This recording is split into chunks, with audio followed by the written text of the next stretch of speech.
You're listening to Civic Media. You can tune into any of our live shows on any radio station across the state with the Civic Media app. Find us in your phone's app store and listen anytime, anywhere. Good morning. Welcome back to Matt and Nair on Air. My name is Greg Bach, sitting in for Jane Matt and Nair, who is currently on vacation, resting, relaxing. We'll be back before you know it, but you got me today. You got the sweet Cal B, the board lord, the Calvinator, this Calvatini. I think that's all of them. But he is on the ones and the twos. He's here with us today. And of course, the wonderful, the sparkling, the effervescent, the award-winning Angela Lang is the founder and executive director of Black Leaders Organizing Community. She has been our co-host all morning and will be here throughout the rest of the show. We're talking about a lot of things. You can be part of that conversation by calling or texting. It's the same number, 855-752-4842, 855-75-CIVIC. Leave a comment on the live stream. We are on Facebook, YouTube, and the site we still call Twitter. A lot going on. We said earlier that we were going to have Bennett Goldstein on the show at 10:06 to talk about his article in Wisconsin Watch about the food share program in Juneau County. Unfortunately, Bennett was not able to join us anymore, so we will hopefully get him rescheduled for another time because I do want to talk about that issue because that program, the cuts made by the federal government, how it's affecting our farmers, our families, our community, our hungry. This is something we need to talk about a lot. But hopefully we'll have Bennett on sooner than later. And we're going to keep this conversation going. In the first hour, I'll give you a really quick recap. First hour, we opened up with some breaking news. There has been an arrest in Utah. A suspect is in custody in the shooting death of Charlie Kirk, which took place at college campus on Wednesday in Utah. Right now, all we know is his age, 22 years old. He is a white male, Tyler Robinson. He was turned in by a family friend or family member who saw him on television, and currently cable news is spending that into 3 hours of content, but good on them. But that is what we know right now, and we'll give you more as we find out. Stick here with civicmedia.us/news, where we're going to be reporting things as they come in. And we were talking to Angela about a flurry of things, our thoughts on the whole situation with Charlie Kirk, how it is possible to hold two thoughts that are both true and fair, what it means for our country, how America is reckoning with our past all of a sudden because of the death of this right-wing commentator and what that says to the greater, quote-unquote, good of our society, all sorts of things, including a protest, Angela, that you whipped together along with people, you and friends, and you and colleagues, you and coworkers, you and supporters, protested the police protest. If you want to listen to all that, I'm not going to give you a total recap. Go to civicmedia.us/shows. Find Matt and Nair on air. Yeah, find Matt and Nair on air. You can download the first hour of this episode today right now and put it right on your device and listen to everything we've talked about. But I'm going to keep the conversation kind of where we're at from the first hour and the second hour. And we were talking, before we went to the news break, we talked about the article that you wrote for the Recombobulation Area that was put out on the 9th of September entitled Weaponizing the National Guard is Fascism. And I'm going to stop there and let you talk. Go ahead. Yeah, so a little bit of like my writing process is I am not the most creative when it comes to like headlines and titles and stuff like that. So I always kind of work generally with Dan and try to come up with something. But I put this as a placeholder, weaponizing the National Guard as fascism, just like as a placeholder, didn't really think anything of it. But it's also like, that's what it is. Like, let's cut to the point. And it's not lost on me to understand what is happening currently in DC, what has happened in LA, and then now Chicago. And I'd always been concerned, just given our proximity to Chicago, just a short little train ride, up the street, right, to come to Milwaukee. And to have the police association almost sees this as an opportunity, as leverage for their contract negotiation, to me is only another piece of the puzzle in fascism, right? And I'm not going to say I'm like our good friend Matt Rothschild, that's like an expert on fascism, right? I haven't written books or anything, but I took a couple college courses. And one of the main tenets of fascism is using the military on its own residents and its own citizens. And so to have already law enforcement that don't really have a good relationship with the community saying we're going to further militarize your community. So not only do you have local law enforcement to be anxious about, but they're also calling in the military. And I think it's interesting to say that they wanted to call in the military because it's basically saying that they're not doing their job, Mhm. that they need reinforcements. But then simultaneously, in the same breath, they're calling for a nearly 13% raise. Yeah. So all of that doesn't make sense to me. But this article was really inspired by when I was on the Maggie Dawn show a little while ago. I'm on every other Tuesday with her, and this kind of started to be the topic. And I texted Dan, and I was like, I don't know if you saw the first 30 minutes of Maggie's show. This is the op-ed. I've been kicking around an idea. I was like, this Mhm. is it, because I think when people think of the National Guard, I think people think of like, oh yeah, well, there's crime, and of course it's going to be helpful. This has nothing to do with No. public safety, and it has everything to do with trying to get residents and civilians to submit to the government, and largely Black and brown folks. It is clear that the Trump administration is targeting cities that are not only Democratic cities, but cities with Black mayors. Of Mhm. Milwaukee has one. Yeah. And so I wanted to kind of connect these pieces that, law enforcement is not a lot of people's friends. They're not my friends. And to have them adding to this agenda, right, of basically this Trump agenda of trying to have these militarized occupations of Black and brown cities is only just being a tool, not only for white supremacy, but for fascism. And something that's really kind of, rattled around in my brain listening to all of this discussion, especially when it comes to Milwaukee, because that's where I live closest to, and that's where I actually live almost smack in the middle between Kenosha and Chicago. I mean, between Chicago and Milwaukee. And I remember when you were on 2 weeks ago, we were talking about this. We were talking about this thing because JD Vance was in La Crosse. He was addressing a bunch of people in La Crosse, not people in Milwaukee. And I want to play that clip for you really quick. Calvin, can you play that clip?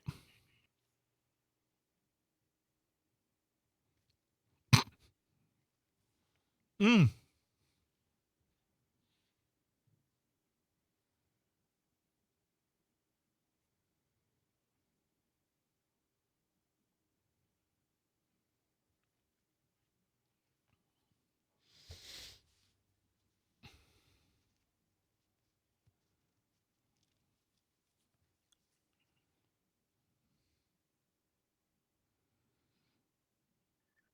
So Not to make light, but it's yeah, like the Mean Girls clip. She doesn't even go here.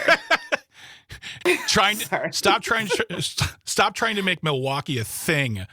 Stop trying to make the National Guard happen. Oh man, thank you for that. There's a bunch of I wanted to play that clip because there's a bunch of things in my brain that I want to unpack from what you said to what he said to the whole situation. On first of all, let's start here. We got a caller 2 weeks ago who wanted to bring up the crime issue in Milwaukee. Yeah. Every community Right. has crime, Mhm. and I remember who it was who called. I remember having the conversation. I remember pulling up the information from the Milwaukee police themselves, showing Mhm. that the crime in Milwaukee, especially violent crime, has gone down. That's great. Let's applaud that for one. But if the crime, and you live in Milwaukee, the crime is not bad enough, in my opinion, especially if it's going down, that would necessitate the National Guard. If you would need the National Guard, it's because I'm thinking of literally like a comic book type of problem happening. Like the Like big boss. Gotham? Yes. Like Gotham is, or zombies. And I'm not even saying that to be funny because that's when I think of the National Guard coming in the city. I'm using Sure. that to paint the picture of when we bring in the troops, it's because we have this overwhelming force that is truly getting the better of us and we need reinforcements. Milwaukee's crime problems, their statistics, I'm not going to say problems, their crime do not suggest that we need kind of help. And if you, as whether it's the police chief or the mayor or the president of the police union, who I don't know, we're looking at him for, like, the mayor who needs to talk to the president about this, and maybe the police chief themselves. That's what I thought. So if there are such problems, that to me says, no, don't call in the National Guard. Talk to our elected representatives, our local and state and federal, and work on a set of parameters that would have investment from the federal government come in and help with programming that would help bring the crime down, whether it's substance abuse, whether it is gang violence, there's a whole host of things. There are ways of doing this. Sending the troops in isn't the way to fix this. No. It will stop it for a moment. And yes, of course, crime in DC has gone down. When there are 2 and 3 people with machine guns on the corner, when there are ICE agents at train stations asking people for their IDs and where they're going, of course crime is going to go down. You know what else is going to go down and what's going to leave? Business, investment, opportunity, people. Tourism. It is. I have a friend who has a house in D.C. I don't know how they do, but they do. And they said that their home value has gone down, I think it was 10 or 15% because of this. So you're not only trying to intimidate the people, you're trying to crush their economies. If you really want to make a real change, if you really want to help with crime because you care that much, then you invest in the communities through dollars and activism and organizing. That's how you do it. And by the way, as a one last aside, the way J.D. Vance paints it is so disgusting. As, well, I don't understand why they don't want our help. Shame on you. Shame on you, sir. You are not that dumb. The guy who called Donald Trump America's Hitler. I just want to reiterate that point. But you really want to help with crime, folks? And folks, I've been wanting to say this for a couple of weeks now, Angela, and I want to say it now here with you. I've noticed that a lot of people who used to call and say how Donald Trump was doing an amazing job and how he's winning aren't so much, because the things we're talking about are becoming exponentially worse in his unfettered and unabashed attempt at taking over as the national cop of this country. They can't defend it, because if they defend it, they're in support of it, and they're in support of anti-American sentiment, rhetoric, and actions, period. Phone lines are really quiet on that one. I mean, it's really interesting that folks that are like, oh, freedom, or even folks that advocate for the Second Amendment because they want to have the Second Amendment against the tyrannical government. What are we doing here? We're real quiet. Now that's the whole argument for the Second Amendment, right? I thought we were making America great again. Nobody out there? Okay, cool. Okay, awesome. Phone lines are open. 855-752-4842. Change my mind. Make it make sense. I want to see you give me some information. I want plausible, data-driven information that says that America is getting better. And don't give me the stock market, because I can get into 3 hours on that one. You're listening to Matt and Air on Air on the Civic Media Radio Network. Text in the word family on your Civic Media app. When we come back, we're still talking to Angela Lang, our co-host for today. She is amazing. Go read her article in the Recombobulation area. Weaponizing the National Guard is fascism. When we come back, keep on talking. Be part of the conversation. Matt and Air on Air on the Civic Media Radio Network. Stay tuned. Stay close. You're listening to Civic Media. Stay up to date on the latest news and information for your local community and Wisconsin by signing up for our free email newsletter. Visit civicmedia.us/email to get started.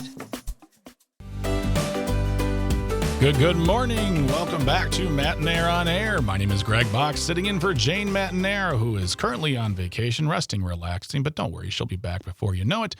And I'm here with you with Sweet Cal B on the boards and Angela Lang, who is our co-host for this morning. She is the founder and the executive director of Black Leaders Organizing Communities. Talking is difficult, all right? It's difficult. You try it sometime.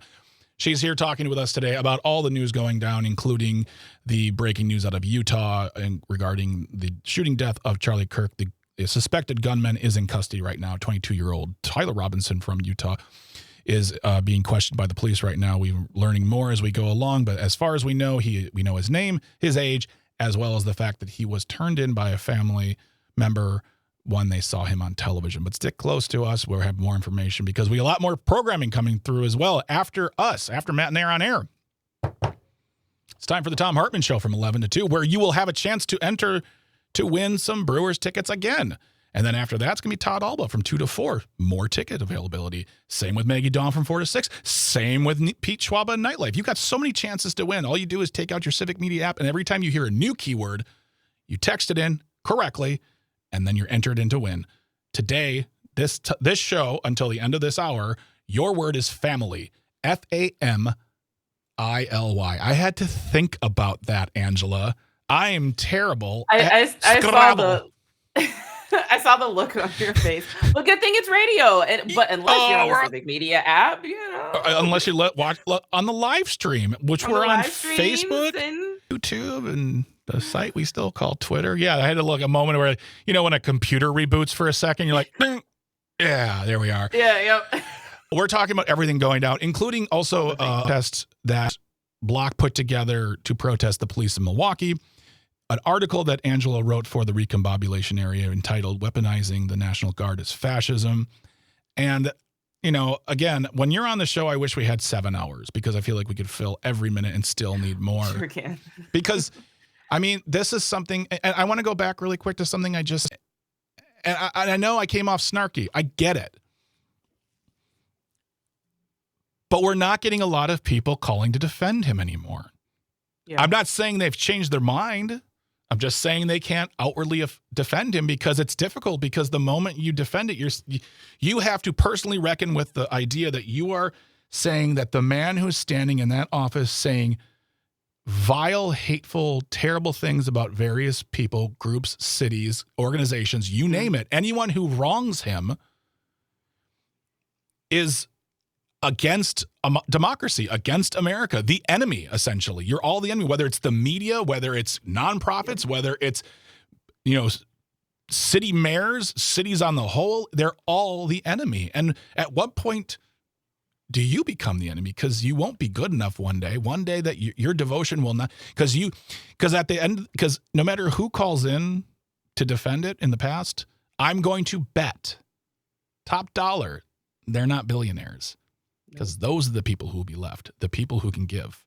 Yep. Even those folks who are diehard MAGA with a picture of Trump next to a picture of Jesus, and I'm not even being funny right now, that's true. That's the thing. They won't have enough influence to keep them from being part of the problem eventually.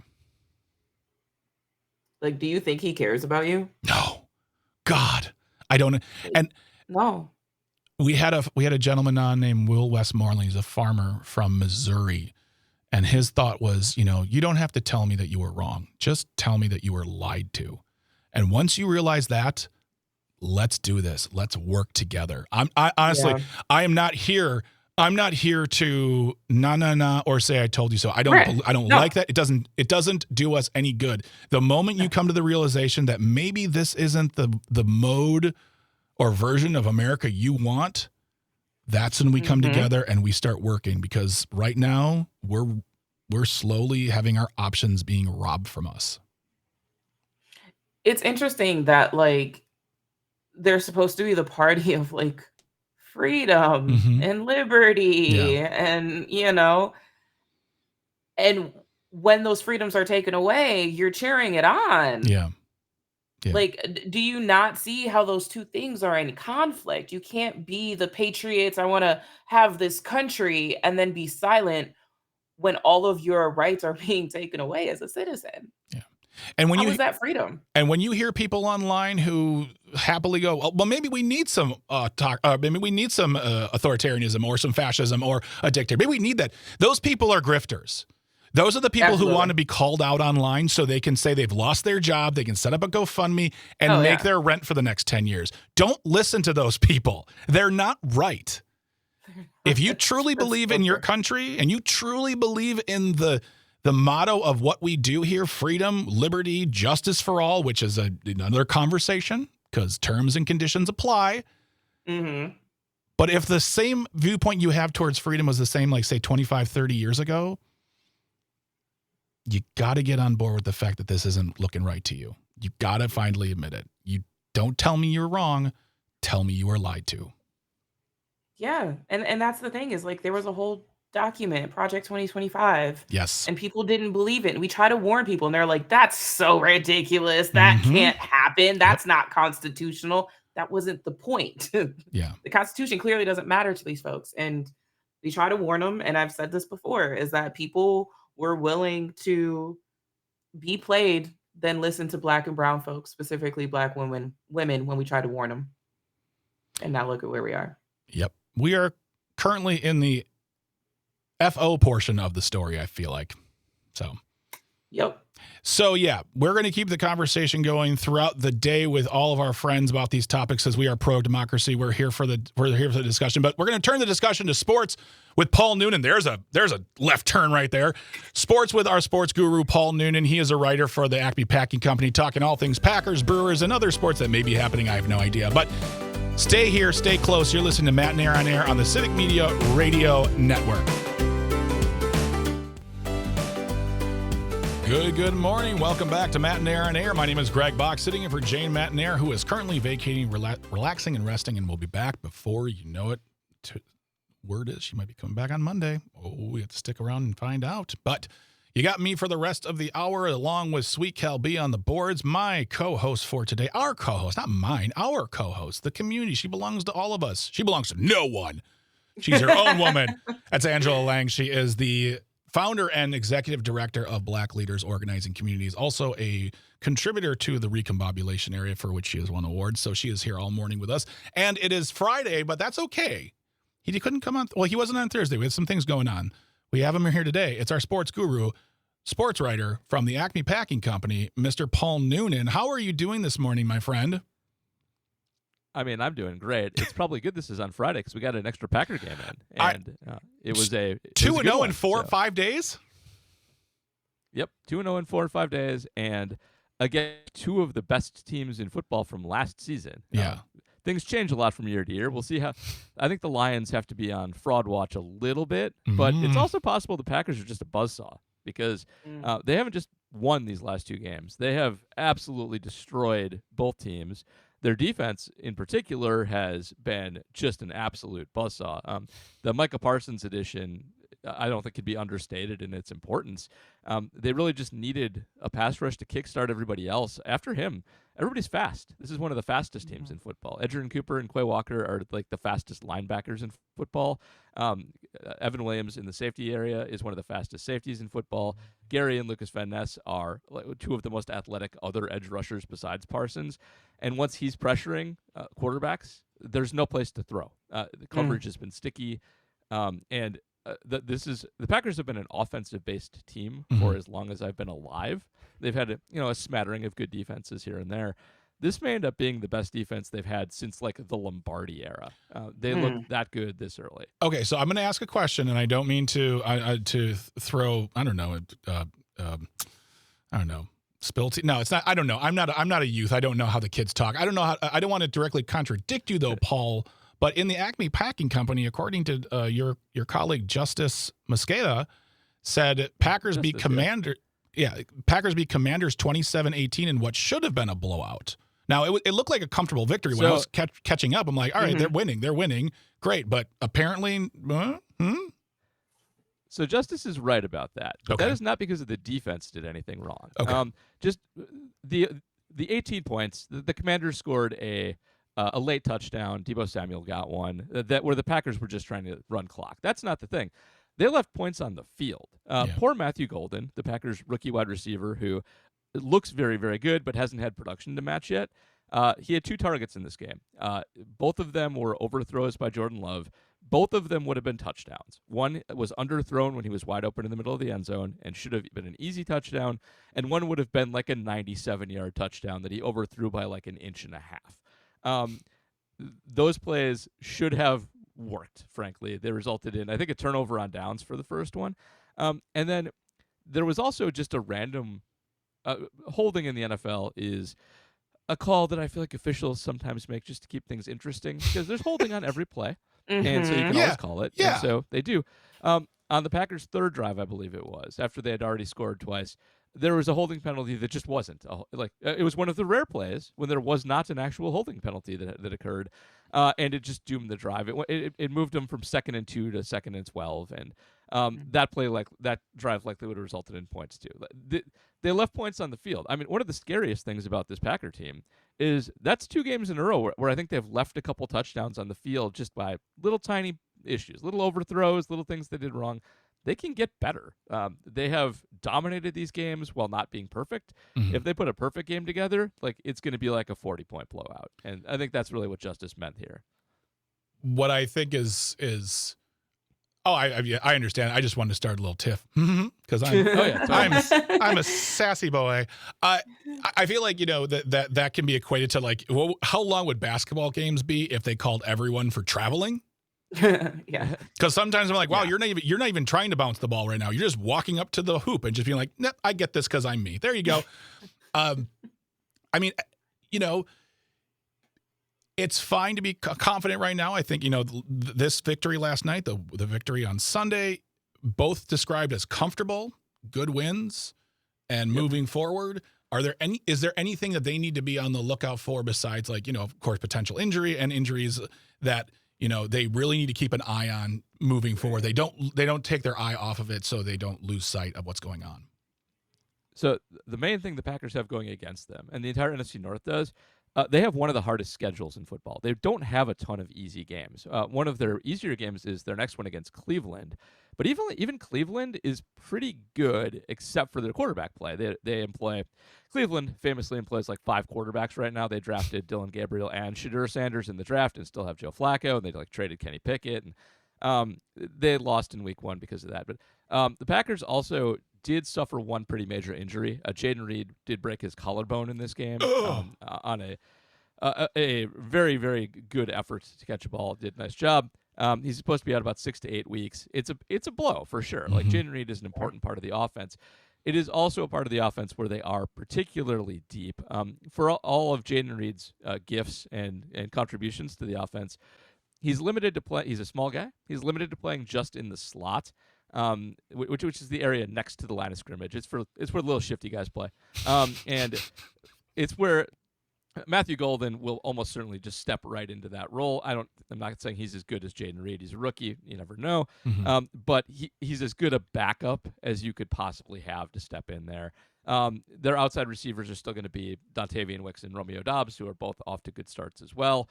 And as long as they don't suffer additional injuries, they should be in good shape and able to weather this until Reed's back. So that is one thing to keep an eye on. Reed's good. It certainly hurts them, but it's the position where they can absorb injuries the best of any position on the team. This is one of those moments where I always say this is a reason to watch the live stream, because when Paul said broke their collarbone, both Angela and I both went, because you can feel it snapping in your body. And you're like, no, this hurts. Calvin, do you have any thoughts? Good injury. It's also an injury that also repeats itself. When he comes back, it's worth keeping an eye on. Collarbones are one of the bones that do not heal stronger, and they are vulnerable after you break them once. So Gotcha. Worth keeping an eye on that too. Calvin, what are any thoughts you have on what's going on? Well, I guess just more of a question as sort of an aside about the Packers receiving depth. Is there any chance that Christian Watson is going to play this season? So there is probably a chance, but it won't be until very, very late. For those who don't know, Christian Watson at the end of last season suffered a pretty catastrophic knee injury. The Packers did just extend him this last week. He was going to be basically a free agent at the end of the season, and both the Packers and Christian Watson don't really want that. Nobody's going to pay for a receiver with the kind of injury he had until he shows that he can recover from it. And the Packers honestly could use Christian Watson. They still lack for deep threats a little bit. Romeo's been good so far, but it's not really his wheelhouse. And so they signed kind of a prove-it contract for next year. The timeline for the level of knee injury he has can be up to a full year, and it's just really monitoring how he progresses. If he is back, it probably won't be until like November at the earliest, more likely December, and it is entirely possible he just misses the whole season. It was a bad one. There was a lot of damage to a lot of ligaments in that knee, and it's a long recovery period. So it'd be nice if they got him back like in time for the playoffs. He is a difference maker, but it's very speculative on how really you won't know how he recovers until he actually gets back out there and starts running. He's done a little bit. He's looked good so far, but there's still a ways to go. If you're just joining us, we are talking to Paul Noonan, who is our sports guru here on Matt and Air on Air. He comes by every week to talk about all things sports balls and football and basketball and baseball and all the things happening. We're talking about the Packers win yesterday against the Washington Commanders. And Angela, I think you and I are in the same realm of football fandom. Like, we like football. We'll watch it. It's not our driving sport. But like as a casual Packer fan, how do just seeing the victories, you're like, this just makes my day brighter. Yeah, it's great. Also, my big thing is as long as we beat the Bears, I'm good. It's a good season if we beat the Bears. Bears still suck. That's it. There you go. Put that in the headlines. As long as we beat the Bears, Angela Lang is fine. I am. I'm happy. Yep. We got some revenge to get there too. I mean, they were not good against the Bears last season. They I know. The one they won was on a blocked field goal on the last play of the game. So it'd be nice to actually hurt them, not hurt them physically, but beat them by a significant amount this year. We would like to defeat them on the battlefield of the squared rectangle. So they are a mess so far, by the way. So of course they are, Paul. No matter what a Bears fan tells me in the preseason, never. It is amazing how much history repeats itself with the Bears. I know the Bears are a ways away here, but right before this, they drafted a quarterback in Justin Fields. They had a bad offensive line, and Justin, to his credit, is having so far a really good season with the Jets. Has been a fun quarterback for other teams, but his big problem in college was he took too many sacks. We have good metrics on this specifically, which is if your pressure to sack ratio is above 25%, you probably can't play in the NFL. And his it was like close to 30. It was just a problem he had. He's very fast. He's fun. The Jets have done. They get rid of him. They move on. They draft Caleb Williams. Again, same thing. Pressure to sack rate, 25%. Haven't fixed the offensive line. He comes in and he gets his brains beaten in for a year. Whatever. Bad offensive coordinator. But like history repeats itself for the Bears like no other team. It's the same thing every single time. They stagger offensive coordinators and coaches and quarterbacks. Nobody's ever on the same page. They seem to not know what they're doing in the front office. I love them. They're the best. It's like having it's Cobra Commander or Skeletor for people my age. Until we meet again. Villain. Yep. Incompetent villain that you just love to be. Well, that's the thing is I don't know who's the bigger dolt in this situation. The fans who every preseason say, this is it. We got the quarterback. Or me who says, maybe they're right. Maybe it is their year. Because before the sentence gets out of their mouth, they're out of the running. They are. I like their head coach. I actually think that the game they called against the Vikings was pretty good. It's just their players had no ability to execute it at all.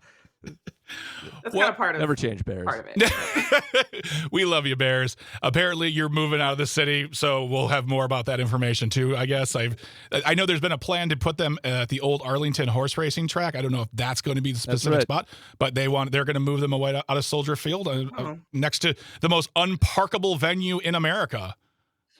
I'm not going to believe. I don't like Soldier Field. I'm not going to believe that till it's done, though. They bought the land there. They own the Arlington racetrack now. Yeah. However, they're still trying to get public money, and nobody's really willing to give them public money. Not to Arlington Heights, not the city. It's not. It's not the best time in America to be asking for public money for sports stadia, and so that is still very much in flux. Okay. Yeah. Well. And, again, really, really quick. Just further Bear incompetence. If you are trying to get public money, you need to play a different state off of your current state. You can't have the state of Illinois bargaining against the state of Illinois for moving 20 miles. That doesn't work. They can just say no. What are you going to do? You didn't threaten to go to Indiana or anywhere else, You threatened to stay where you are. Yeah. We're going to go 4 train stops that way. If you don't help us. All right, I can't wait for you to come back because I actually want to start with this next time. I would have started with Bears city municipal bonding issues. But Paul Noonan is one of our sports gurus here every other Thursday usually, but you're great enough to join us Friday. Paul, thank you so much for being here. Have a great weekend. Thanks for having me. You too. Don't go anywhere. When we wrap up the show, it's going to be with This Shouldn't Be a Thing. There Once Was a Party in Nantucket edition. Don't go anywhere. You're listening to Matt and Air on Air on the Civic Media Radio Network. You're listening to Civic Media. Find the latest news, information, and archives of all your favorite shows on the Civic Media website, civicmedia.us. Good morning. Welcome back to Matinaire on Air. My name is Greg Bach, sitting in for Jane Matinaire, who is currently vacating, but will be back on Monday. I know, you missed her, I missed her. She'll be back on Monday, and we're happy to have her back. But for right now, you have me, you have Sweet Cal B on the boards, and you have Angela Lang, who is a writer, organizer. She is the executive director and the founder of Black Leaders Organizing Community. She has been my co-host all morning long. Thank you so much, Angela, for being here today. I always love having you on the show and having a chance to speak with you on all the topics that you and I have a lot of opinions on. Indeed. And always, thanks for having me. Yeah. A couple of things before we get into Tisbat. First of all, I just want to share with a story that I saw come across because this has to do with what we were talking about earlier. Apparently on Fox and Friends, President Trump says he's going to be sending troops into Memphis. It is a deeply troubled city, and I'm sure you will hear more discussion on that point throughout the day here on Civic Media and throughout the days ahead and weeks ahead, because he's just sending troops everywhere. And also a clarification really quick. I've been saying all morning that I know it's maybe small, but it's important that a family member turned in Tyler Robinson to the police. He is the person who is suspected of shooting Charlie Kirk. He is the suspect in custody on suspicions of the shooting death of Charlie Kirk on Wednesday. It was a family friend who turned him in when they saw him on television. I just wanted to make that point clear because I never want even the smallest detail to be misconstrued. But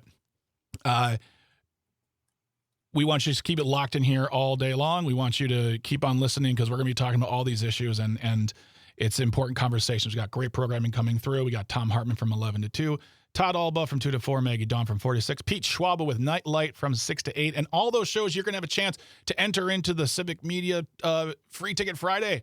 Get your Civic Media app out right now. Text in the word family, FAMILY, on your Civic Media app, and you are entered in to win a 4-pack of club-level seats to see the Brewers take on the Anaheim Angels on September the 18th. That's right. Text it in now. You'll have more chances throughout the day.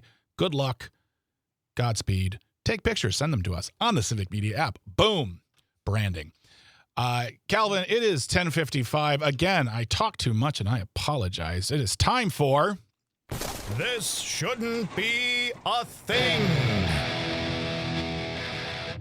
If you have everything that should not be, send it on into Calvin, Jane, and me at Jane Says at civicmedia.us, JANESAYS at civicmedia.us. Today's Tisback comes by the way of, let's see here. It says Boston 25 News, your local station. That's very vague, but here is the title. Frank O'Loughlin has the byline. Cocaine levels in Nantucket sewage 50% above U.S. average. Health data reveals. That title alone prompts so many questions. Yes. First of all, what are the parties I'm not being invited to in Nantucket? I was like, what kind of parties are they throwing? Yeah.